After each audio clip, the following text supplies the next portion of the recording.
Israeli सेना जब Gaza में घुसी थी तो उस वक्त हमास ने साफ कह दिया था कि वो गाजा को आईडीएफ का कब्रिस्तान बना देगा और हकीकत में हुआ भी कुछ ऐसा ही। गाजा को खंडर में तब्दील करने के बावजूद आईडीएफ हमास का सफाया नहीं कर पाई। उल्टा गाजा के इन्हीं खंडरों से हमास के लड़ाकों ने आईडीएफ के सैकड़ों सैनिकों का शिकार किया।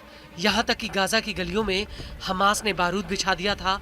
इस बारूद में आईडीएफ के बाहुबली कहे जाने वाले मेरकावा टैंकों के परकच्छे तक उड़ गए। गाजा की हर गली में आईडीएफ के सैनिकों की चीखें अभी भी गूंज रही हैं, जो इस बात की गवाह है कि इजराइल का गाजा पर हमला करना उसकी एक ऐतिहासिक भूल साबित हुआ है। उल्टा अब उसे हमास के बड़े बड़े और खूंखार कमांडरों को रिहा करना पड़ रहा है।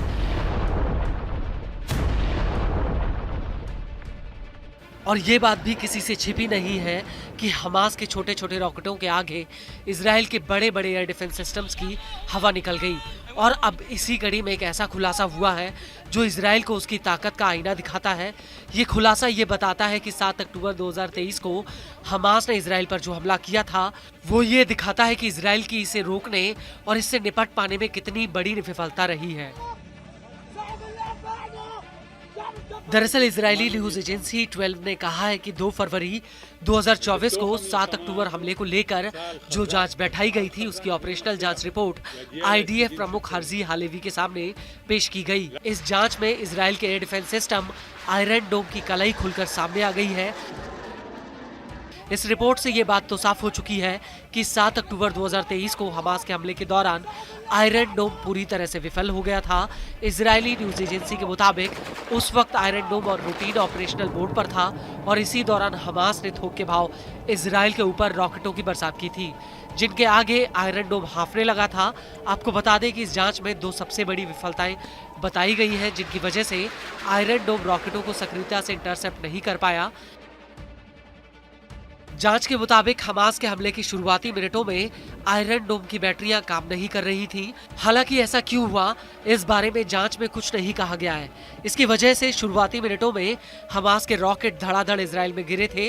दूसरी सबसे बड़ी वजह यह रही कि गाजा से सैकड़ों लड़ाके इजराइल में घुस रहे थे और ऐसे हालातों में आयरन डोम की बैटरियों को दोबारा से लोडिंग करना बहुत मुश्किल था, जिसकी वजह से आयरन डोम हमास के रॉकेटों के आगे पूरी तरह से फेल हो गया। इजरायली न्यूज एजेंसी के मुताबिक हमास इजराइल पर इतना बड़ा हमला करने वाला है, इसकी जानकारी खुद मोसाद को नहीं थी और अचानक हुए हमले में इजराइल का एयर डिफेंस सिस्टम बिल्कुल भी तैयार नहीं था। न्यूज एजेंसी के मुताबिक हमले के पहले घंटे में हमास ने इजराइल की तरफ 3700 रॉकेट फायर किए थे और इनमें से 1014 रॉकेट सिर्फ 20 मिनटों के भीतर फायर किए गए।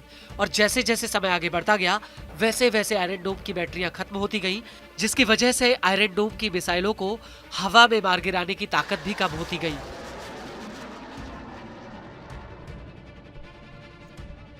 न्यूज एजेंसी के मुताबिक गाजा से फायर किए गए कुल रॉकेटों में से आधे रॉकेट इंटरसेप्ट नहीं हो पाए और ये रॉकेट सीधे गाजा से लगी इजरायली आबादी के इलाके में जाकर गिरे थे।